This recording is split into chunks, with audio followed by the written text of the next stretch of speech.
by the moons, and in the night, this is what becomes. And the same place many years later is lit by the stars and the clouds. And in the night, this is what it becomes. Or tell stories in heritage precincts of women or royalty, or an idealized idea of a lotus court in old restored forts, or to use a 4-square garden and to grow vegetables much like the old methods of gravity-fed irrigation, or to do complex environmental assessment studies for large tracts in mountains, or something as small as to design an installation over a drain. There is a drain that runs below this installation to screen a new office from the factory entrance, or invest time in research and fellowship programs, two which are just ending now, one that is called Outgrow and the other that is called Investigating the Wilderness idea in the urban realm. Outgrow is a 1-year project that is a fellowship program where students, where young architects and young landscape architects have taken a piece of land near Ahmedabad, and for 1 year they've been planting wild plants and observing how they grow, observing how communities happen, and now it's finally coming together, and in the next few weeks it'll come out as a book.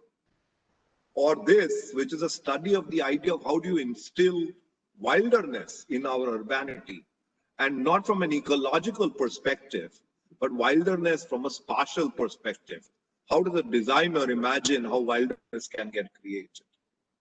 Or things like this, which is well underway, which is to create probably one of the first planting apps in the world, an app where designers can get a good way in which they can begin to understand what is the plant material that they can begin to use on their projects.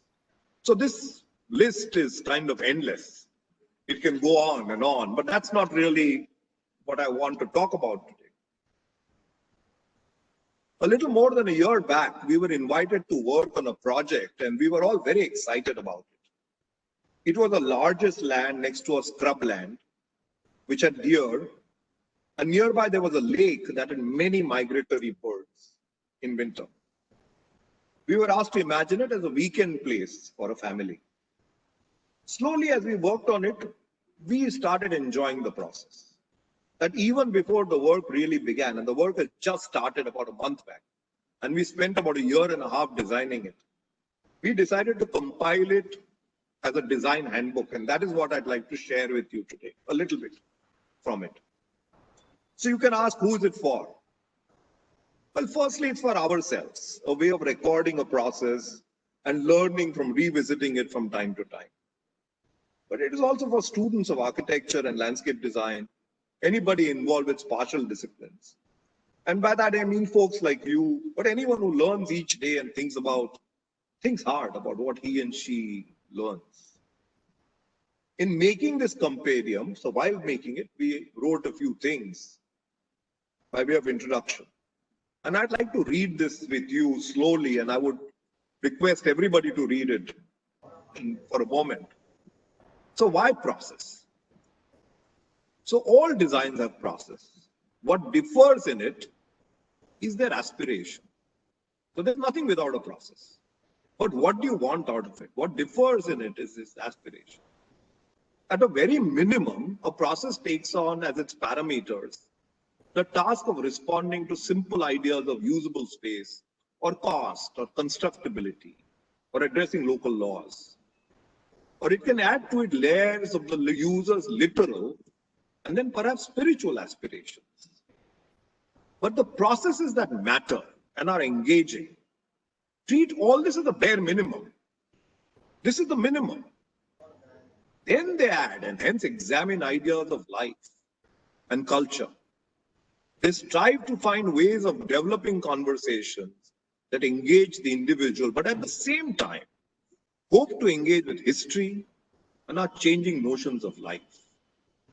Good processes work with many notions of time, the immediate and the archaeological, the past, the present, and the future. Then we also wrote, Constructed spatiality is a timeless device. So when we make something, when we make a space, it's now become a timeless device. It's become an instrument, which while enabling and celebrating many ideas of occupation, if embedded with silent conversations of many diverse ideas of life and culture, become potent devices of soliloquy and calibration. This is important. Then we wrote a little bit about process. And this, I think, is very interesting for students. This practitioners, some practitioners know. But often something that surprises young students is that design is never a linear process. There are times when one starts from the end, and others from the middle, and yet others oscillate between the intended phases, almost hoping that the creation of compressions and rarifications leads to certain revelations that will help guide design. So you move back and forth in time. And as you move, you sometimes compress time and compress ideas. And sometimes you sort of distill it. And maybe you hope that it will guide design. So it is in wartime, codes, and equally now in the early days of the worldwide WWW, strings of information were sent through many different ways. Some got lost along the way, others got corrupted. The system, however, had the ability to string all the information together and reach the intended in a cohesive manner. In design, it's a bit like that. Certain sets of aspirational ideas are set afloat. And in their journey, some lose their path, others get broken, some get changed, yet others soar, and in the end, they arrive together as one entity. Part of the work is to ensure that in their journey, often of many years, their sense of purpose is not diluted, nor corrupted. And with every movement, they aspire and become better ideas of life. So design is like a well-honed, gifted classical dancer, whose every gesture is coordinated, has meaning and fills our mind with awe, hope, and introduces us to the many wonders of life. Or it is a pretender who gesticulates the limbs wildly, hoping to pass off as a dancer, and that certainly is not design. So I'm going to run through selected pages out of this book to try and communicate how we think, or some ways of how we can think as designers. So one of the first things that we did was we drew this map. And this map is telling us how we go to the site. From our office to the site, and how much time does each thing take? What takes 10 minutes, 16 minutes, 24 minutes, and how the sense of urbanity gradually starts disappearing, and the sense of the wilderness starts coming in, but more importantly, the sky starts touching the horizon. And when the sky touches the horizon, there is a sense of nakedness, but there's also a sense of freedom. And we started building these notions in our mind. These are pictures from the site. So there are wild deer. We went there in monsoon. So this is beautiful. And we wanted to capture this sense of wildness and this wildlife, this sense that we wanted to bring on the project. So one of the first things we did is we mapped the character of the site. So a new site is like a friend that you want to make as your dear friend. But you have to be careful. This quest has to be tempered.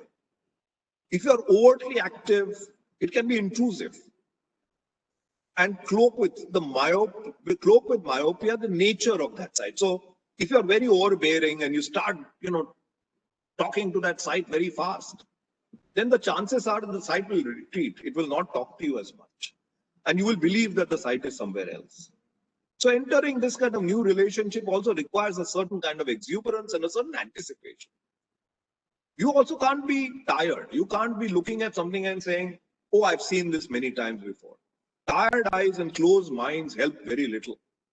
A preconceived notion of how the relationship will mature is also a problem.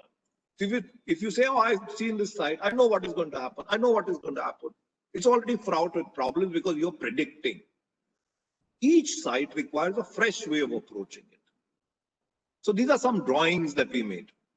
The one on the top left is really mapping soil. And when you see this drawing as an enlarged drawing, you will see the grains of where the soil is lumpy and where it is clay and where it is fine and where it is, more. Or in the right, you will see this whole thing of hydrology. Or the left is what was the kind of flora at the side, which are grasses really, but which is scrub. And where are the wild grasses and where is those open patches? But then we also mapped what animals were there and where they wandered around the site, or what birds were there and what were the sounds of these birds and at the site. So what was the sound of the maina?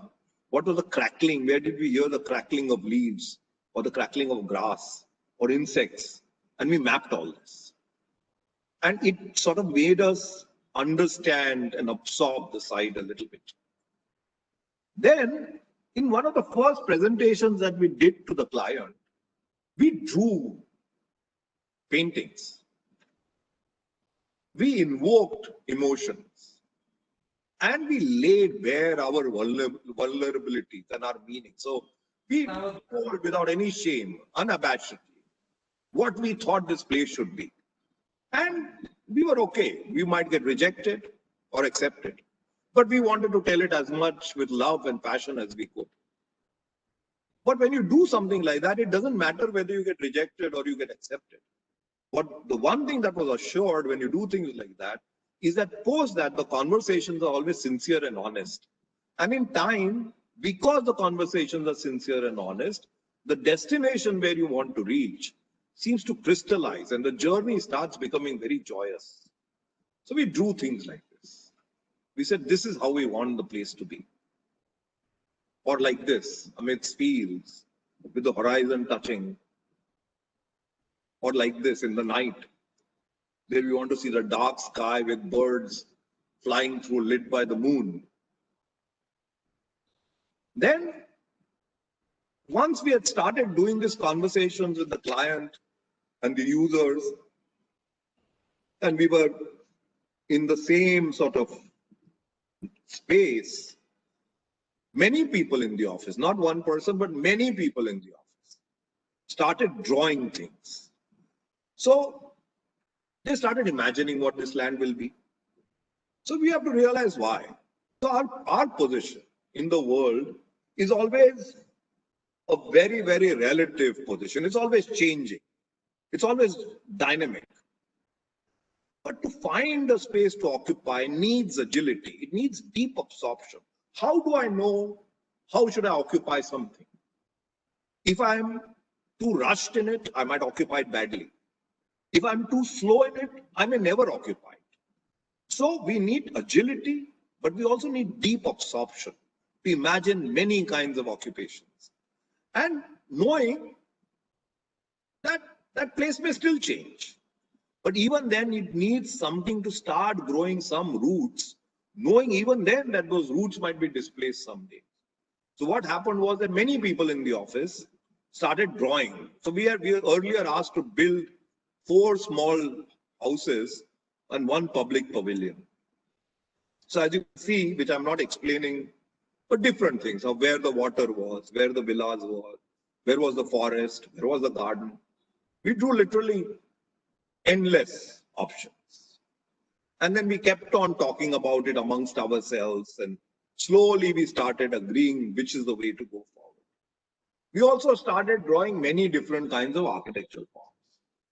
Not really architectural forms, but experiences. What kind of experience did we want in this project? Of how do we move through spaces? How do we sit on top somewhere? What do we want to see against the horizon? So the horizon became important. And please look at these and sort of try and retain it, because as you go forward, you will see things change. But the ideas that were discussed here somehow find a way of recurring and coming back.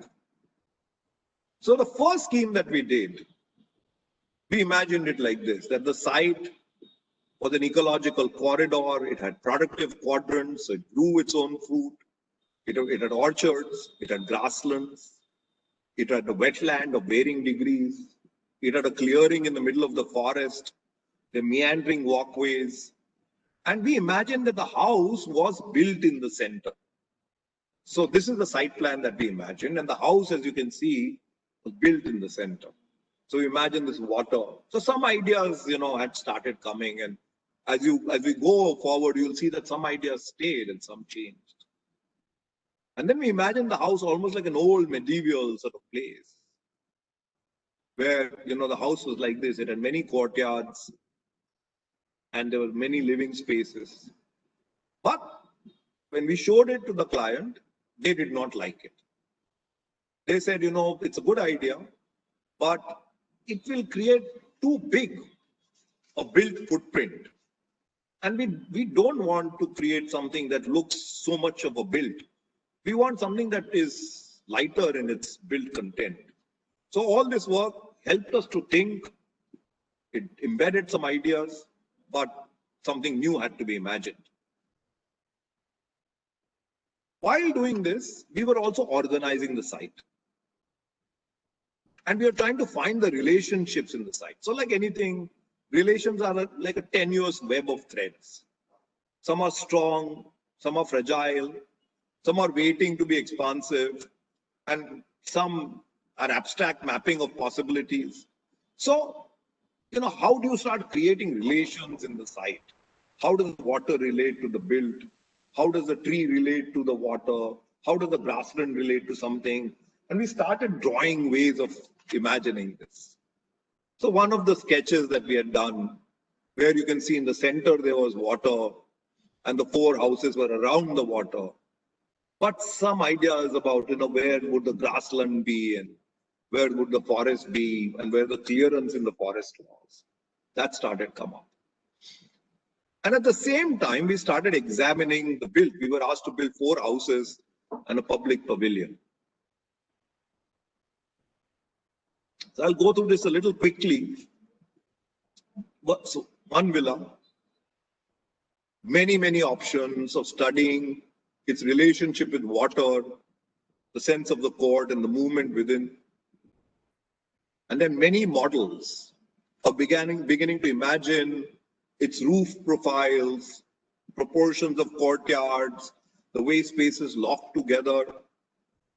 Then it was drawn up a little better, the sense of a courtyard, but also something that extended as a connected landscape and parts of it stood on the water. And you will begin to see as you go further, and I'm it's a little difficult for you to sort of remember this, but you might begin to see that there's some vignettes of this that stayed as you went around, but everything else started changing. And then we drew this. So similarly, we drew it for another villa.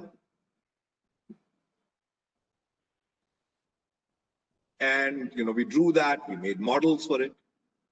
And we drew it for the third villa. And each one we had decided would be very different, both in terms of plan, but also in terms of architectural language.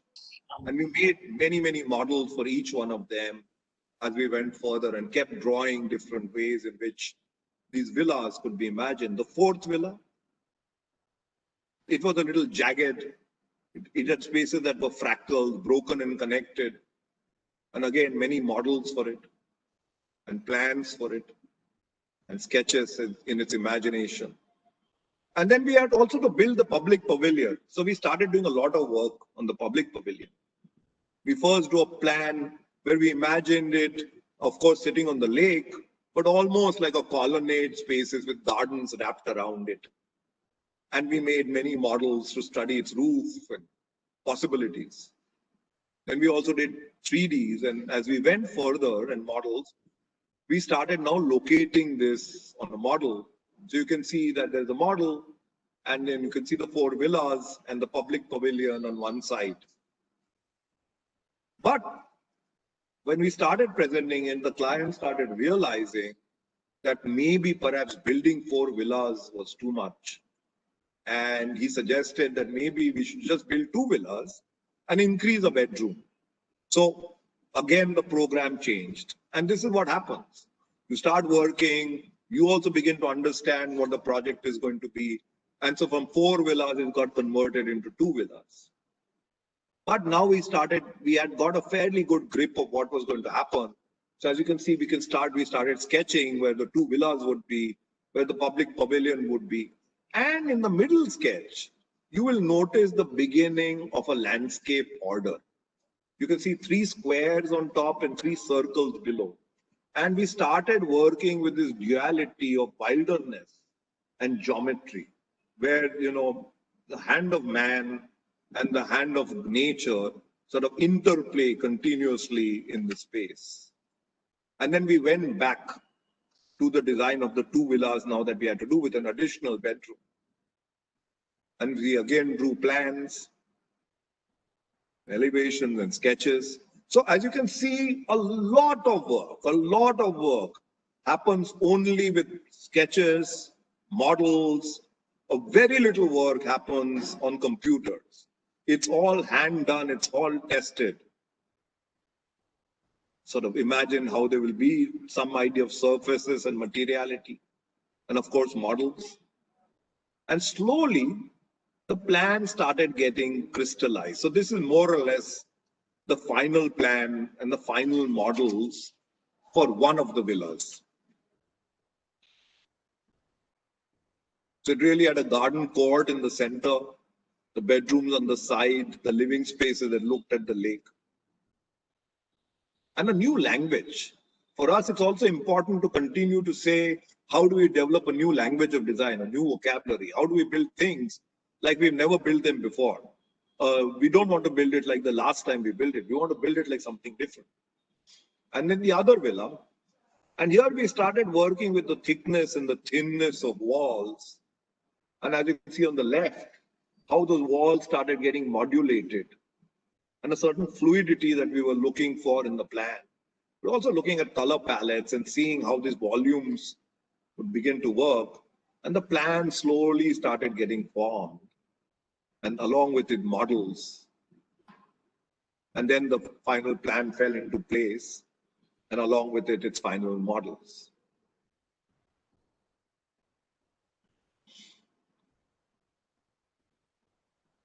And then we started reimagining the public pavilion, because in the earlier case, which we are doing and which I'll show you quickly, we were doing this pavilion, but we thought we'll do it with brick walls.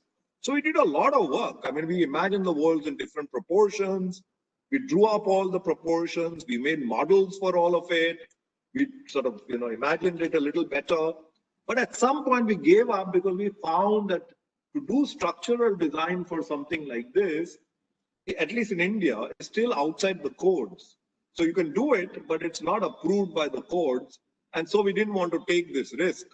And despite doing a lot of work on it, we decided to abandon it and to come back to do something that would work within the codes. And we started imagining this in different ways, but more importantly, like a tented camp along the edge of the water. So the roofs, as you can see, started looking like spires of tents for the various structures. The functions being whatever, they were public spaces, kitchens, gardens, pools, and so on and so forth, but models to start seeing the proportions of the forms and the roofs. And different ways of imagining how that roof would be expressed in the interior of the space, as you can see in the images of the top. Then we looked at the other bits in the project. So there was an amphitheater with its toilet and service areas. So how do we make it as an idea of geometry, but yet as an idea of garden theater? And so we made models for it. Then there were 4 staff hamlets, and we didn't want to design them like a standard staff area barrack. We wanted to think of it as hamlets, as small little clusters of villages. So we designed all those hamlets, as you can see, and sort of along with that, there was a sense of agriculture in front in each case that came for each of these hamlets. And we drew all these hamlets in detail. Then there was a temple that needed to be built. And we started imagining what kind, and this family, for them, religion is really about sort of putting oil on an old rock. And that is their only sense of worship. There's no deity, there's nothing else. So really, it was a very simple idea of worship. And for that, we wanted to build a temple that talked about a certain kind of simplicity, a certain kind of very simple spirituality. So we imagined this temple really as a courtyard with the temple at the back, but that the idea of light should become really powerful. And for that, we looked at all the volumes of the size of the court, the size of the diameters of this courtyard, the circular cutout in the courtyard, and what kind of light would fall at what time of the day for different diameters, for different orientations. And we studied this, and finally the temple started coming up, which really was a courtyard with a cutout and a thick hedge around it. And it would be planted with holy basil with water inside. And there would be a structure on the side which would have this spiritual rock. And we made models of it. So every part, and I'll go through. So the entrance, well, how was the entrance imagined? So when you look at the sketch at the right, the entrance was imagined as a clearance in the forest. So as you come in, you start thinking that the forest is opened up and there's a clearance in the forest that goes in. Or a bridge had to be built. So many ideas of how a bridge should be imagined and models. And finally, how we imagine the bridge. And the model started now taking place. So you can see the two houses, you can see the public pavilion, you can see the amphitheater, you can see 2 and 3 of the staff hamlets, you can see the order of things beginning to appear.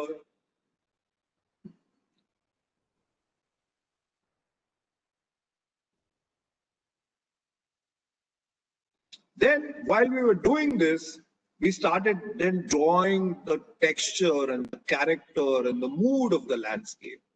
So what is the story of light and shade in the landscape? What is the story of color in the landscape? What is the story of spatiality and things opening up in the landscape? Where is the cover for trees? What happens when land meets water? Where is the grass wild? Where are the trails cutting through the landscape? And slowly the landscape grains start appearing with what are sparse grasslands, what are tall trees. And on the right, the grains started appearing. And we started making models to see what we could see from the trees, how groups could get formed.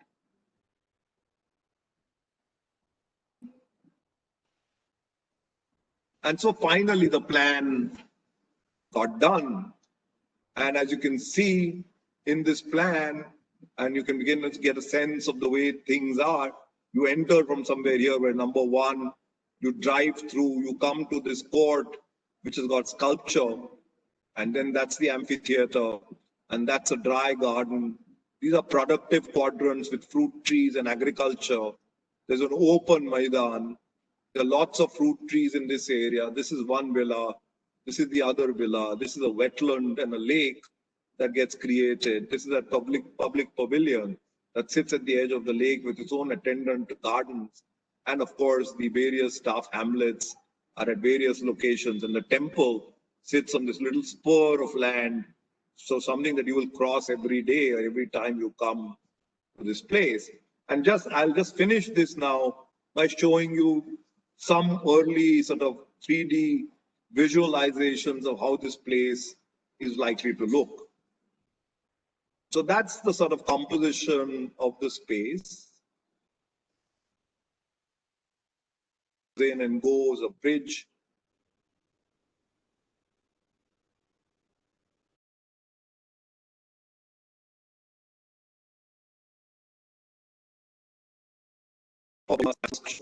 The dry garden and the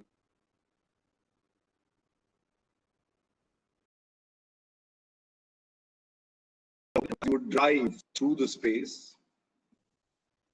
That's the amphitheater sitting looking at the wetland. As you cross the bridge, and on the left-hand side, you see the temple.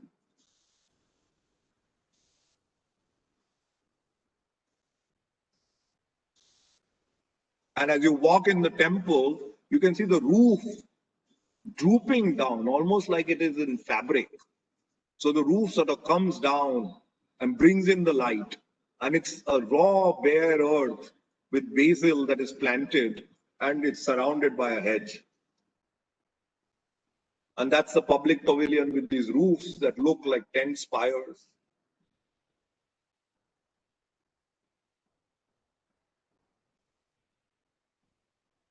The inside of that public pavilion that uses steel and masonry, or the way that the roofs of those spires are likely to bring in the light. Or this is looking from the public pavilion at the lake through the pool. One of the walkways leading in the gardens.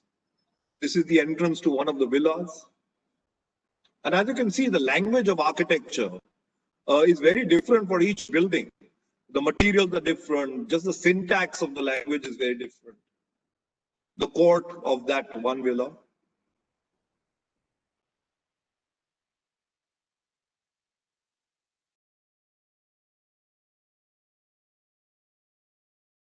At one part of the wilderness.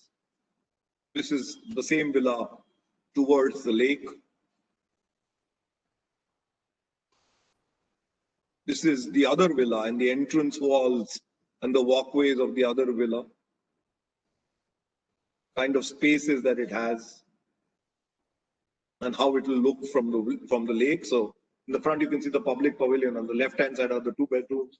On the extreme right is another bedroom.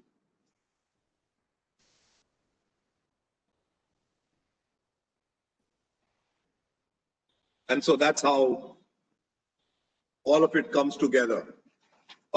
In the end, we wrote this as part of the conclusion. The purpose of process is no different than Ibn Battuta, that insatiable traveler, who said, traveling, it leaves you speechless. Then it turns you into a storyteller. So the purpose is to find meanings, examine carefully the constructs that shape us, imagine different ways to allow readings of life, and in that journey, leave stories embedded in the works that will speak differently to different people long after the designers and the users of the space have ceased to be. The legacy for posterity can be large and tall monoliths, or perhaps more meaningfully, can be tales embedded in the spaces that speak insistently to those who wish to hear and draw those history. So this book is incidentally now available to order, so if anybody wants it. So finally, why does all this matter? What may come across from this explanation of this partial process of a project is perhaps a compelling passion and a deep desire to start conversations with time and forces that we cannot map or fathom. A charitable observer may allow that we as a studio seem deeply engaged in whatever we do. And we do this day in and day out, year after. So I often ask myself, and amongst ourselves, sometimes we discuss, so why is it so? What drives us? And really, it's a simple answer, finally. And the simple answer is, it's about love and it's about learning. These are the 2 things that drive us.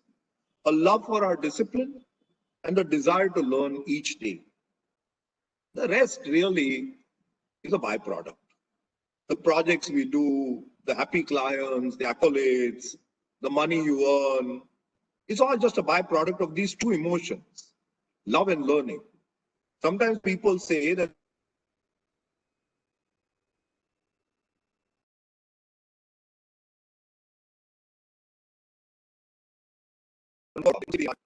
that is just a byproduct.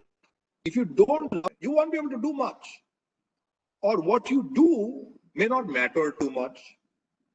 So love and hunger to learn each moment is the base qualification. If you don't have it, find it. If you can't find it, then try harder. And despite your best efforts, if you can't, then change your profession. Because this profession is not for you. You need to fall in love. So does that worry some of you who are still not in love? It should. And you should do something about it. Fast. You're all young. And while there are many things that you may have to learn, finding love is not one of them. You just have to go out and find it. And with that, I'd like to end this talk today. Thank you very much.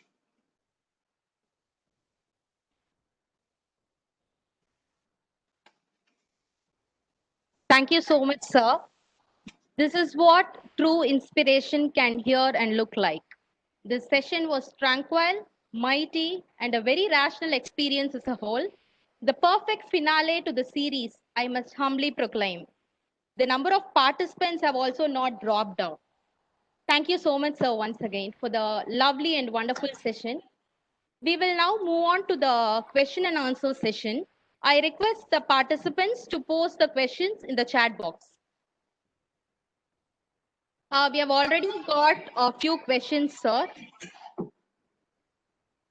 It is from Ranjan Daniel, sir. Yes. So how much does climate influence your design? Is it a conscious effort or it happens subconsciously?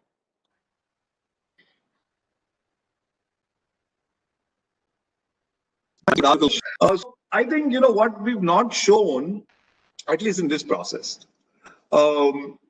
is that along with the work that we do, there is a fair amount of deep background work that happens on projects, which is equally exhaustive.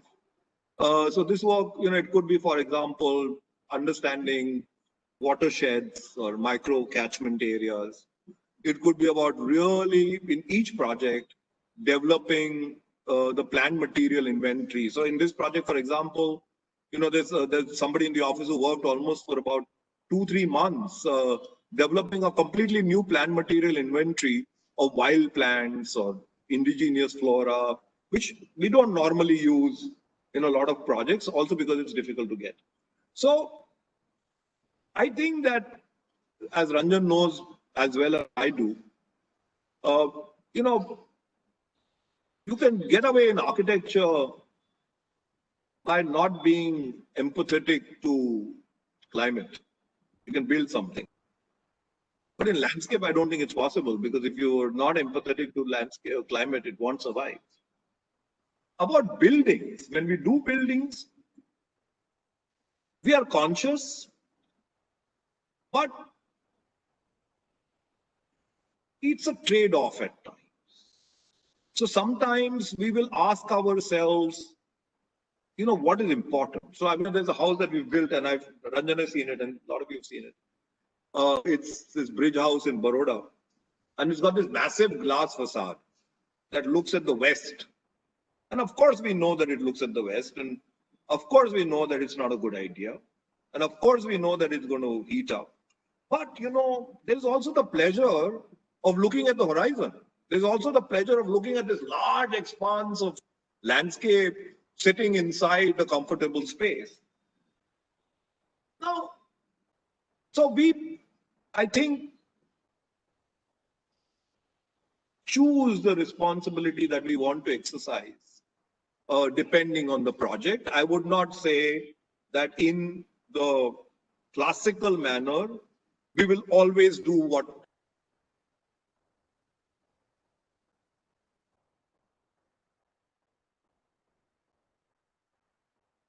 Yeah, that's my answer. Okay. The next question, sir, from Professor Venkatesh Babu, sir. How do we go about comprehending the context of the site and temper our relationship with the site when our deadlines are yesterday? So, I mean, the analogy is falling in love, right? I mean, you have to get married day after tomorrow, and you still want to fall in love. If you really want to fall in love, you will find a way of falling in love. If you're not interested in falling in love and you just want to get married, then that's what you do. So I don't think that this notion of, I mean, it's true, but I don't think it's fully true. There is always the notion of time. But if I have to get married to somebody, I have to call, 1 week later and I want to make sure I've fallen in love with that person, then I will spend more time with that person. I won't sleep in the night. Then I will spend every waking moment thinking about it. So I don't buy this. I've never bought it. I don't buy this thing saying, oh, we want to do good work, but we have no time. Of course you have the time.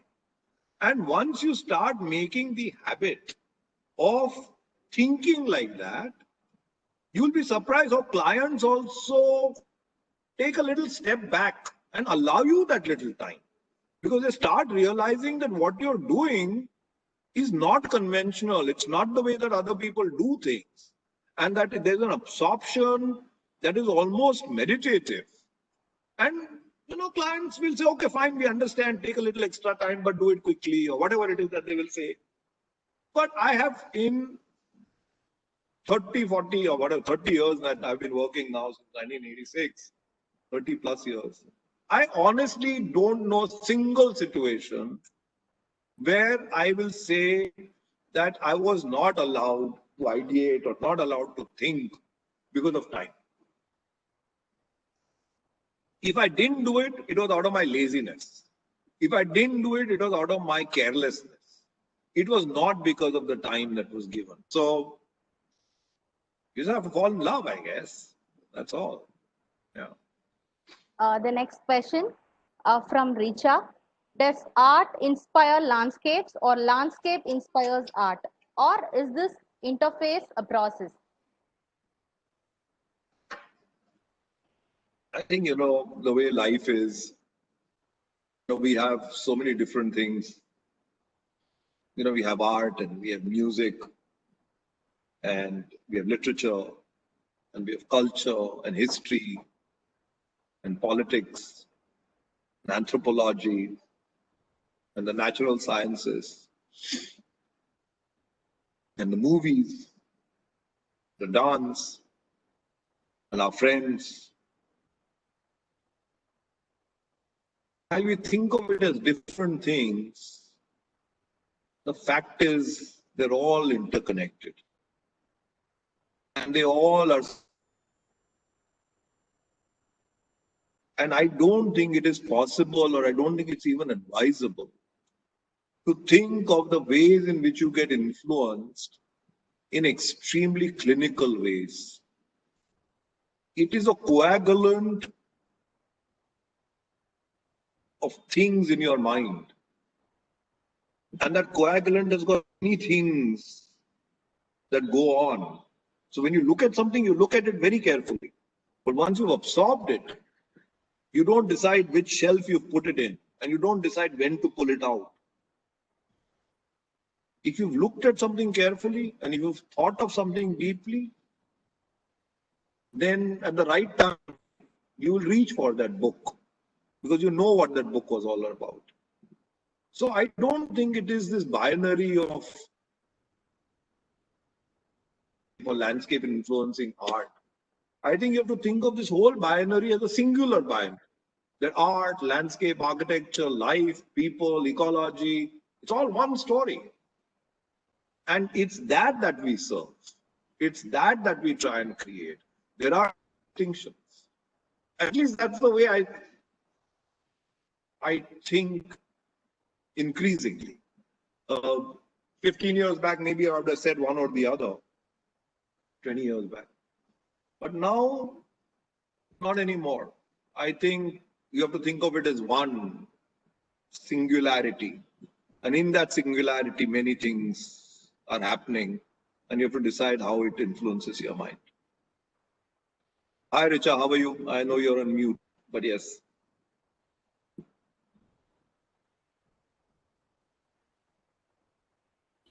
Sir, can we take... Hello? Yes? Yeah, sir, can we take a few more questions? No, I'm fine. I'm all at your disposal. Okay, sir. I will go when you ask me to go. Yeah. Okay, sir. This question is from our student, Christina. Sir, in your early slides in which you had 12 odd variations of site plan, which was said to have had 5 to 6 designers working on them. Everything seemed to have water bodies at different locations.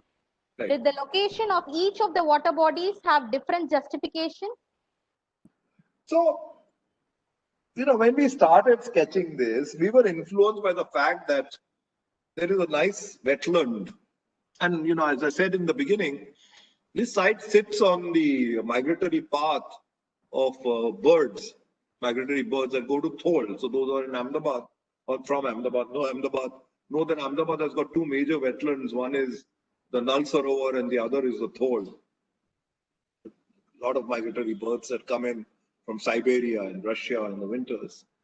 And so we were clear that we wanted to create a wetland and conserve all the water from the site. So we're kind of clear about that. Now, as she has correctly pointed out, all those options were done by 5-7 different people. And they did it on their own. Some people turned around and said maybe the water had to be the center. Some people said, no, maybe, the whole site is like a forest. And you'd go and traverse through the forest, and only at the edge of the forest is the river, so that the water is right at the end of the site. Some people said, no, this water is different. It's like a moat and it flows. So I think the ideas and the lives of water, the manners in which water can be perceived, or the manners in which water is seen in geographic conditions, I think this is what people were trying. And this is what we were discussing in the office. We kept looking at it. Along with this idea of water, we were looking at ideas of spatiality, ideas of movement, ideas of sight lines, so that once you are in an occupied build space, your sight lines are unhindered. You don't see another build space. That's the way planting needed to be done. So that's the way it worked. I mean, this works as many people drawing, and it all getting pinned up one day. Then everybody in the office coming together and just talking about it over a cup of tea. From there, some ideas start coming up. So the point I'm trying to get at is that, at least we don't see. We don't see design as, we do this, and this is the process. No, we don't do it like that. We do it as conversations. We listen to people. We pick up something here. We pick up something there. We try a little bit. Then sometimes we fail. Then we go back trying something. That's what I'm trying to say. Does that answer the question? Hope it did, sir. I hope it answers. Yeah. So has there been any incidents where beyond all the effort you put into the process, the project did not turn out as aspired, especially because landscape involves working with nature that cannot be always predictable? Who asked this question? It's from Aspina.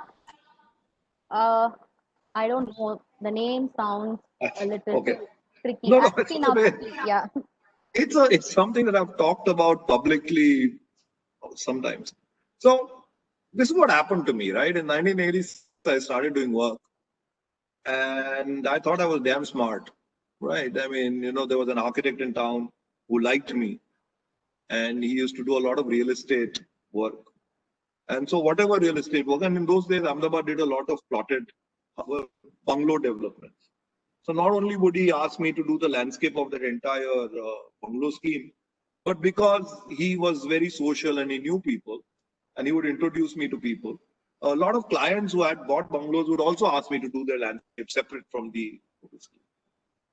So for almost 5 years, I thought I was very smart. And I used to do some 30 projects every year. After 5 years, I went to these projects because I thought it was high time that I should document these projects. And out of those, over 5 years, I must have done maybe not 30 every year, but at least 200 odd small projects. So when I went back, I could not photograph well any of them. I was heartbroken.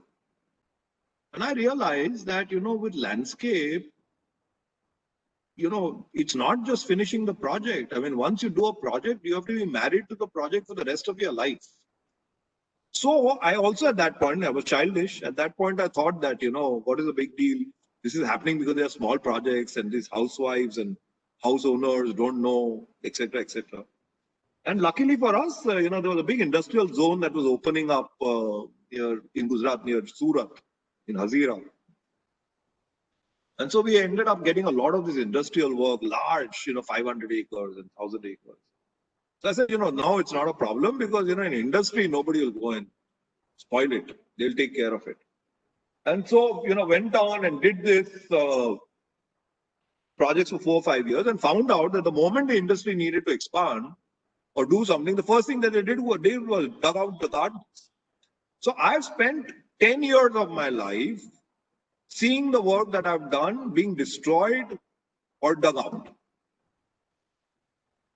In 1993, 1994, my wife, Shruti, and I, and we worked together. We took a decision that we will not work for somebody unless they really care about the landscape and they will really take care of the landscape. So we would go and tell people this. We would say, are you sure that you will take care of the landscape? Are you sure you love landscape? And people thought that I was being stupid. So for about 3 years, we had no work because nobody wanted to give us work. Said, what kind of question is this?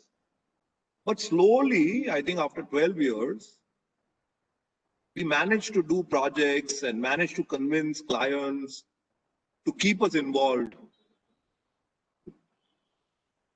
So, now in the last 20 years, 22 years, I don't think we've had a single bad project. And we've not had a single bad project because, we tell the client that once we start working on the project, unless you expressly tell us to not come, we will come to that project. We will take care of that project for the rest of our lives. So it doesn't matter where our projects are. They could be in Bhopal, they could be in Bombay, Pune, Ahmedabad, Baroda, Surat.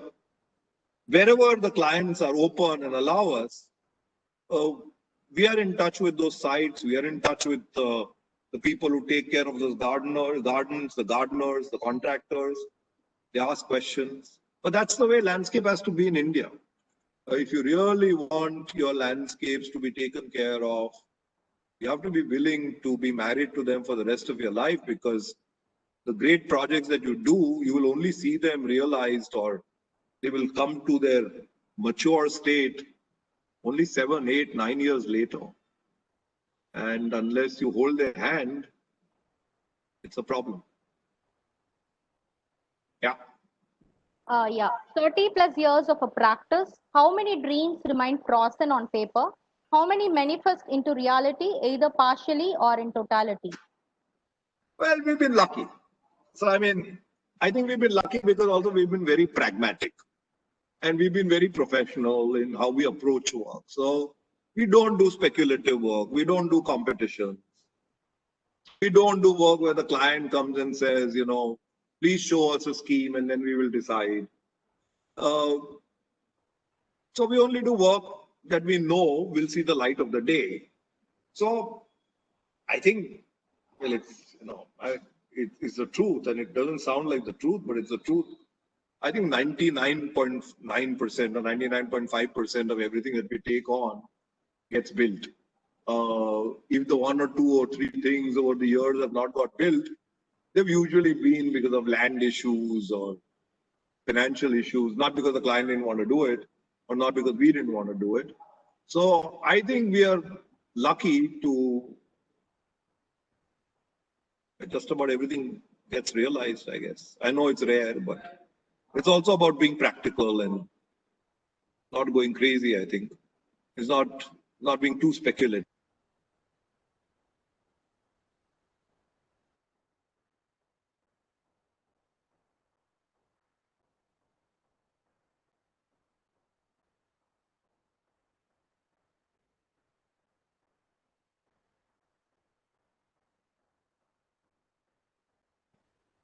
We approach work.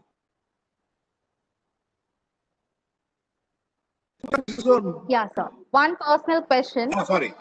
Who inspired yes. you more? Bade sir as a father. Hello, are you able to hear me, sir? Yes, I can hear you now. I can hear you. Yes. One personal question. Who inspired you more? Bade sir as a father or as an architect? no father can inspire a son as an architect, right? I think fathers will inspire children as fathers will. And so for him, I mean, not just us, I mean, I think not just me or my brother or my wife, Shruti, or my children, uh, that man was a legend. So, and I think, this question that Richa asked, it's kind of true of him, right? I mean, he was never a binary. He was never a father and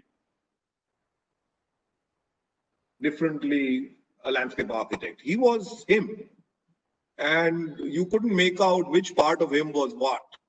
Uh, he was fatherly to everybody, to his students who love him dearly, to us equally. And he was always a landscape architect. He lived and dreamt and ate and died being a landscape architect. I mean, the magic of trees was something that twinkled in his eyes till the last day. He was passionate. So you get inspired by people like this. You then don't turn around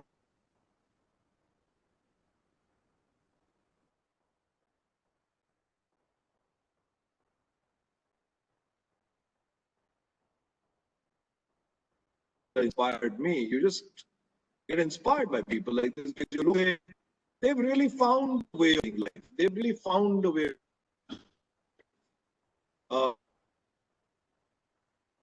Inspired me. Okay, sir. Questions are actually pouring in, but due to a shortage of time, we'll get Hello? it posted to you. Hello, sir. Yeah. Yes, I can hear you. Yeah. So we will just get it answered them through mail, and then we can post it in our social media handles. Sure. Yeah. Actually, there is a slight disturbance of audio from your end, sir. From my Yeah. There is a little delay. Now it is okay, I think. okay. Yeah. So a true teacher would never tell you what to do, but he would give you the knowledge with which you can decide what would be best for you to do, said Christopher Pike. So one of your student here wanted to greet you online now. I would like to call architect Vijendranath sir to please come on screen. Hi, Vijay. Hi, how are you? I'm good, sir. How are you, sir? Very good. Very, very good. Very good. So Nice to see you. Same, sir. Pleasure's mine. It's really been a honor listening to you after such a long time. Not that I missed any of your. Thanks a lot. As I said, I've given you a heads up about the topic of the project, sir, and this is a question that will take some time for me to frame. I did try typing it, but I'm not too sure if it did justice by reading it out. I requested them to, let me ask this personally. Am I audible, sir? Can I continue? Yeah, sir. A little louder, sir. Yeah. So my question is, since the time we started understanding you as a practitioner, even in our discussions among practitioners and students, early young practitioners. Hello. So, okay. Let me try switching off my video. just your voice. Yeah, sir. It is better now. Yeah. Sir, two things that we know. There are two things that we normally comes into discussions when we try to discuss about the kind of practice that you do. So when I say we, I'm talking about my practitioner, my fellow practitioners, the young practitioners who are inspired by the work you do. There used to be most of the times when we used to find that your practice has the time advantage and the scale of the project as an advantage. We used to kind of use it as a luxury that you used to have. But having 11 to 12 years down in the practice, more than a decade in practice, when I look at the projects that you do now, and especially the content, the way you presented it now in terms of connecting it to the purpose of a practice, a landscape practice. And there was a very good question that was very unexpected about the challenges of a young practitioner who's not able to engage in a large scale on ground landscape project. I have a question that is very specific to you. If I may, I can say that I asked this like representing the fellow young practitioners who are more than a decade old. As you said, we are almost there in the 10 years turnover time of our practices. And yes, we do see a lot of our projects getting pulled down or getting modified very easily. I want to find out what could possibly be the driving factor for such practices where we could kind of ask you what should be the purpose that we need to set ourselves for our practice in the next 10 years, because we don't have the, I won't say the word luxury, we might not be able to get the right kind of scale of the project or have the client who has the, is able to afford the same amount of time on every project. So such practices are much more in number, I believe. So what would be that you would want to tell us to help us reinvent the purpose of our practice in the upcoming decades? So, Vijaynath, I mean, you have to sort of understand that this problem of landscapes not being maintained or, running down was also a problem that my father faced. I mean, that's one of the reasons that you can, when we look back today and say, can we go to the projects that he has done? You can go to one or two projects. I mean, you can go to NID and, you can go to Timber maybe, but you can't go to any of the homes. And he did hundreds and hundreds of homes. You can't go to any of the factories, and he did any number of factories all across the country. And they were all well done in the time, but, over time, they don't exist. So, and I worked in my dad's office, and, you would imagine that I had the advantage of working in the office of a person who was already well known, but I suffered the same fate for a good 10 years. So I think this is not unique to you or to me or to my father or to anybody, right? So which are the projects that get maintained? So the projects that really get maintained are really government institutional projects. So, samadhis and those sort of projects, but even they don't get maintained in their original form. I mean, what you end up seeing after 10 years is really a poor version of what the initial landscape design was. So even they don't really get maintained. The other thing I want to make clear is that I have never made the distinction in size. And I even today don't make the distinction in size. If I get large projects, well, that's good. But I don't get, I mean, for me, it's not a distinction. So, there was a friend of mine, and I'll take a couple of seconds to explain this. Very dear friend of mine, and he was a director in one of the biggest interior design practice in the country. It still is one of the biggest interior design practice, runs thousands of crores every year. And there was a time that he was going through a very bad patch. I mean, he used to do a lot of big projects, and suddenly, for some reason or the other, clients started going to other partners and not him. And he started ending up really doing small work, like a little bungalow in Delhi or a little extension of a lobby for some hotel, when this man used to really do big projects. And I remember one day I met him for lunch in Bombay, and I asked him, I said, is everything okay? And he said, why do you ask me this? I said, no, I mean, just, is everything okay? Because I've seen you doing what you're doing, and what you're doing is different. And he said something to me in Hindi, but I will say it in English here. It sounds better in Hindi. And he said, Aniket, look, I get to the office at 9 o'clock in the morning and I work for 10 hours. And I go back home. And I get paid for my effort of 10 hours. And every day I get paid my effort for 10 hours. Sometimes more, sometimes less. He said, why should I worry anything more in life? Why should I worry about whether the project is big or small or ambitious or not? I will do that to the best of my ability. So first, I completely agree with that. I do not, even today, somebody can walk up to me and does the people walk up to us with, small 500 square yard gardens, and we still do them but over the years, we have become frank, but we also have the body of work to do the conversation with the client and say that, look, we take our landscapes very seriously. It is not something that we take lightly. We put in a lot of effort in thinking about it, and and you will also need to put in a lot of effort. So at the end of it, if you're going to be serious about it and take care of it, let's do it. Otherwise, we don't want to do it.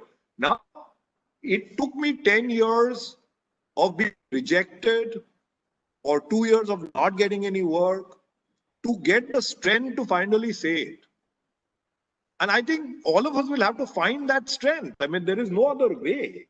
There is just no other way. You have to find the strength, and you will find the strength when you've done one project. It could be just one project. It doesn't need to be 10 projects.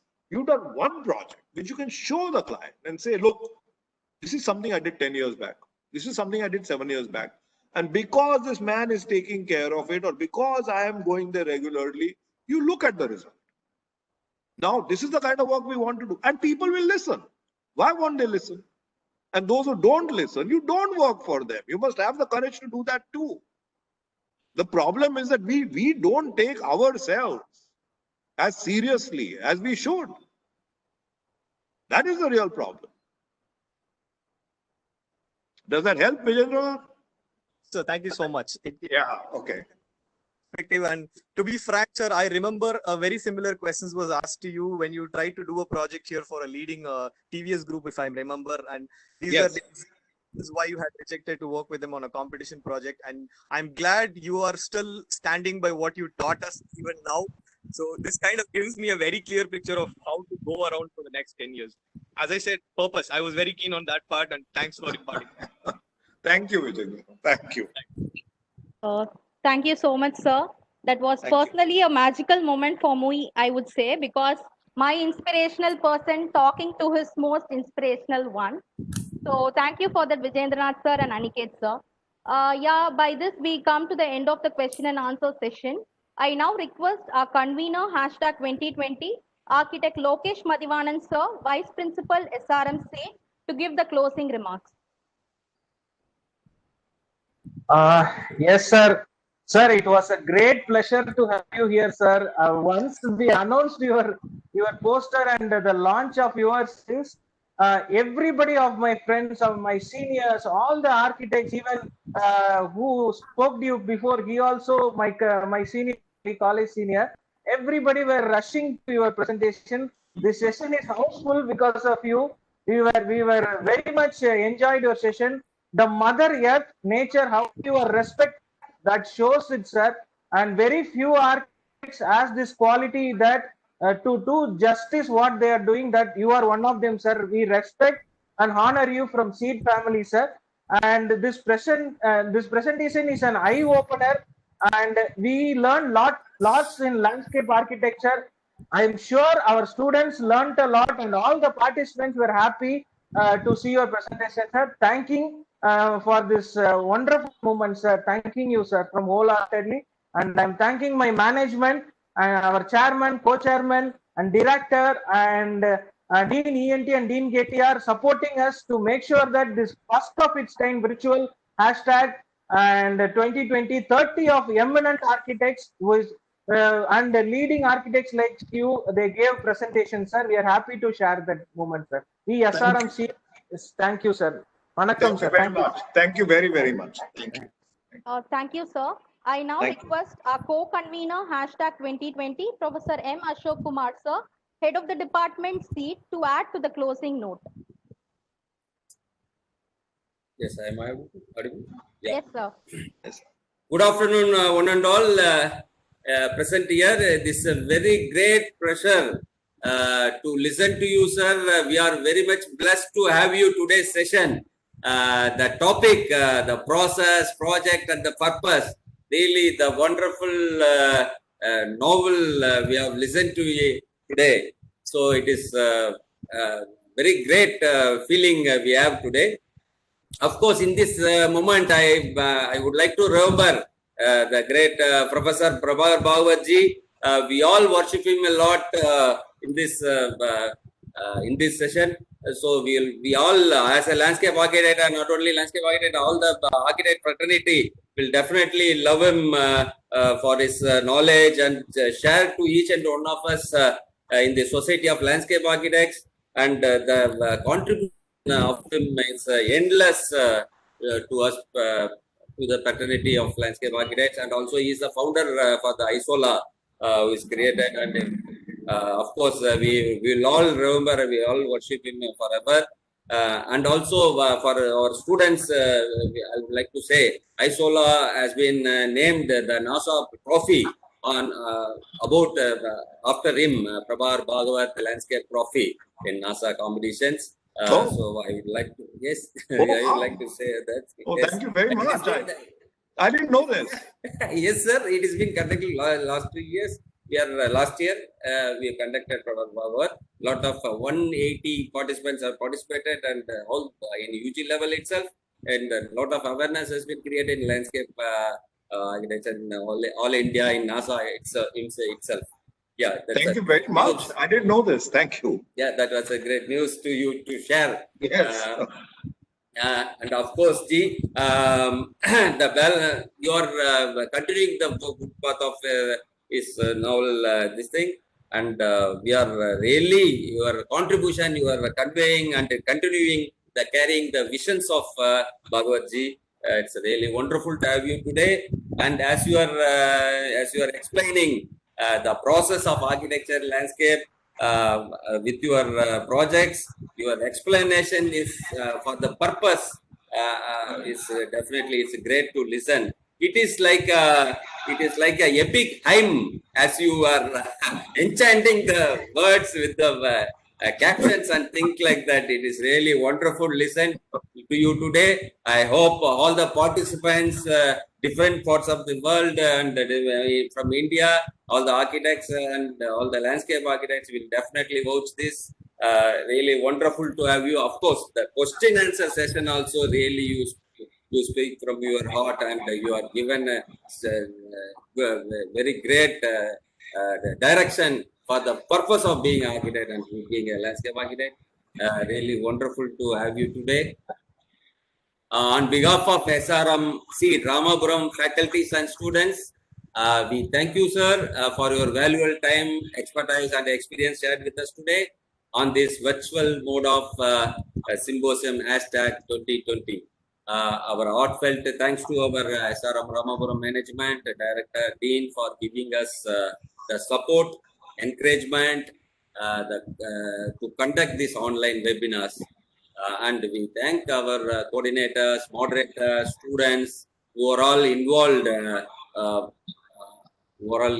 for this directly, indirectly, for making the posters and communicating with all the parts of India. It's we thank one and all for this resounding success of #2020 online webinar.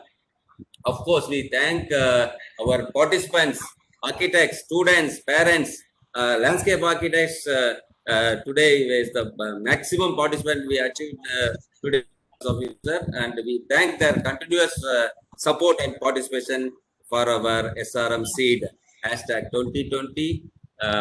Thank you very much, one and all. It's a big thanks to you again. Thank you very much. Thank you very much. Thank you. Professor Venkatesh Babu, sir, would you like to add anything? Yes. Yeah, sure. Yeah. Actually, I met architect Bhagwat Aniket some 6-7 years back in Trichy when he presented his works in one of the forums there. I was so much impressed with the way he handled the materials and the process of his work, So I contacted, I wanted him to be in this #2020, and I contacted his classmate Ranjan Daniel, who is a senior to me, and I literally persuaded Ranjan to get his acceptance. So I moved things, and we are happy to have you here. And it was a very nice moment today. Thank you very much, Aniket. And it was a very nice session. My pleasure. My pleasure. Absolutely. Thank you very much. Thank you. Thank you, Ranjan, too. Thank you, Ranjan. Yes. Ranjan, we have to settle one of these days. Yes. Sure. He's the big connect to you, sir. Actually, Ranjan is the big connect to you. Yeah, we'll meet personally soon when things get better. Yes. Thank you very much, everybody. I enjoyed this thoroughly. So thank you very, very much. Thank you very much, sir. Yeah, and that brings us to the end of this ever wonderful finale we could have ever wished for. We look forward to having you all back for tomorrow's Global Architecture Vision series. Stay tuned for insightful sessions from the experienced minds. Feedback form is posted in the chat box. Kindly fill the same. Thank you all for being a wonderful audience. Personally, thank you, Aniket sir. That was the most inspiring session we could have ever asked for, sir. Thank you so much. Thank you very much. Bye. Take care, Bye, sir. everybody. Yes, sir. Be safe. Bye. Bye. Yes, sir.